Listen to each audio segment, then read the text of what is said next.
My talk will be from Al Mughayr to Silicon Valley. This is where I grew up. This was my village. It's a small village in the Wadrigh. For those who don't know, it's Wilayat al-Wad, located between Biskra and Tugurt. I never knew that electricity existed until I was 12. We did not have even running water. No fridge, no internet. This is the extent of technology that I got to. That's my phone at that time. So that's what I started. Literally, it could have been anybody. I just happened to be a number in the probabilities. Just a probability happened that it's me. It could have been anybody. And I am absolutely no different than any of you. And I will go through some points just to make the point that anybody could have done it. At the age of 12, I had an idea. I didn't know. I was in the Sahara Desert, small village. You don't know anything. So I had this idea. I used to go buy soap. My mom sent me to buy soap, and there was a card there, some card for games and all this. And I had this idea. I was a kid, so I wanted to make a game, and that I'll teach people geography. And I was thinking about how to do it, and I went to people and said, "This will make it very good." I made my card, and I went to people, try to incite them to do it, and people look at me crazy. But I did not know what it is at that time, so I just in the middle of it. So I gave up the idea, but I never left that dream go away. I had it, I never let it go. When I finished my PhD, I took 6 months, and I worked on it, and I made it a game, and it sells all over the world, and I get royalties on it. So never let your dream die, even if it stays inside. Whenever you have the chance, do it. So to get out of my place, I realized the only way possible for me, with the background I have, is education. Education, education, education. And I had a lot of gaps, a lot of holes. So I took all the classes, and all these practical classes and all this. And my last few years at Stanford, I was doing a PhD in solar energy at that time.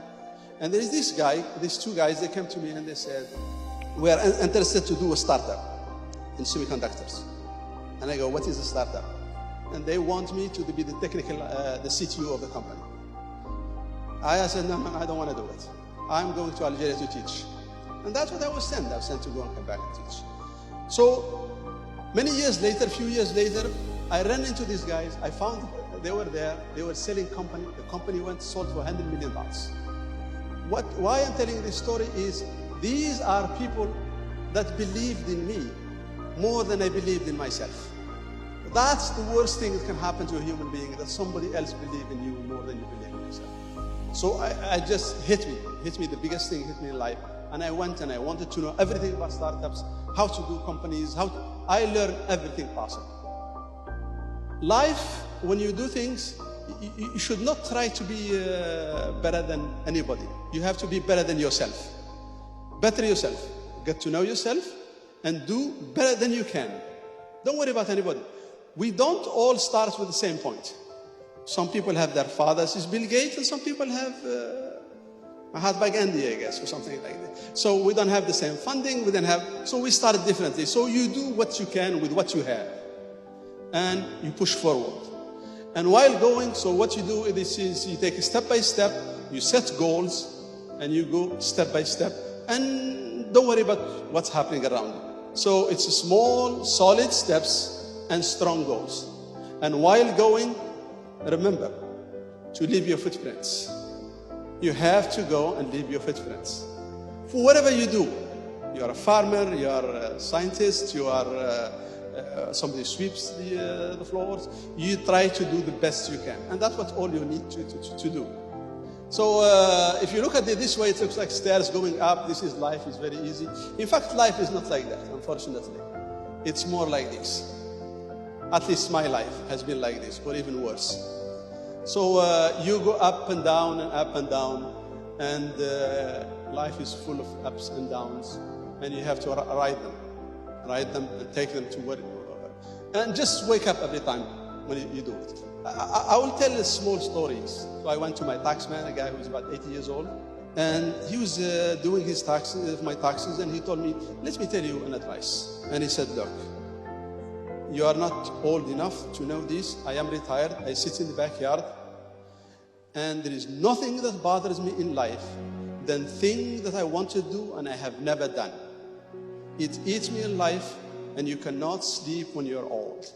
So do them now. The next day I quit my job and I went and I did something else. If you have something in your mind and you want to do it, don't let it there. Get it out of your system. That's the best way to do things. It's by trying and moving forward, you learn things. If you break eggs, let it be. The more eggs, the bigger the omelet. So please discover yourself and know what you love. It is money, let it be money. Research that, but you have to love what you want to. And things will roll out from there. My advice is never stop advancing and never look back except to assess yourself. Don't let life define you, you should define life. And keep dreaming.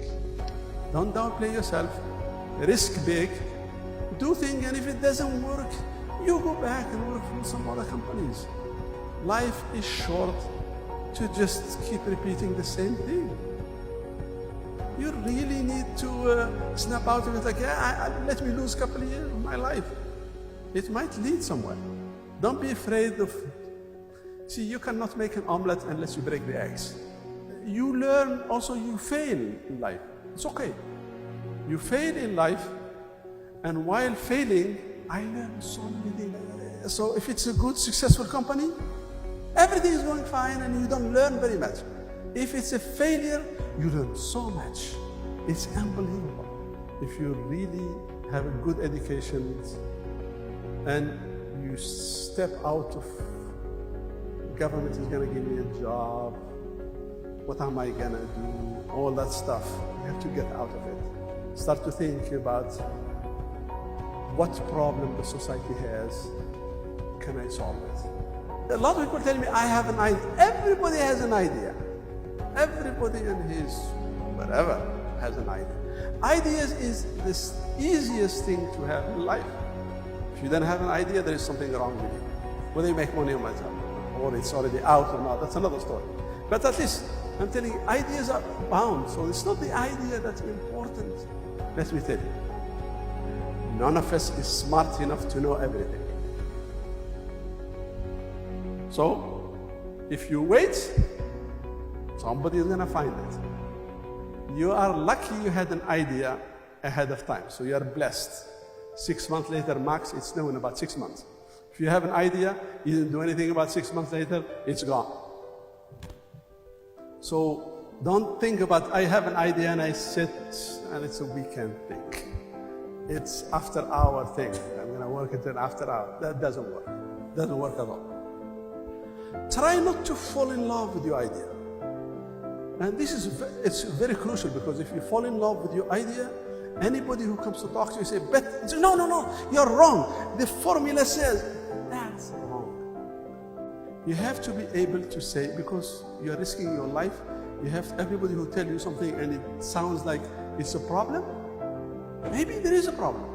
You'd rather talk to the guy that figure out the problem and stop, rather than hide it behind the curtain and keep continuing. Don't try to make all the money by yourself. 100% of zero is zero. 10% of a big number is quite very good. So bring people, have them share with you the wealth. Make something successful. Don't look for the money, look for the success. Why am I telling you this? I'm not bragging about it. There's one thing, if you have a dream, don't let it go. Doesn't matter, it could stay for 20, 30 years. Stick with it. One of these days,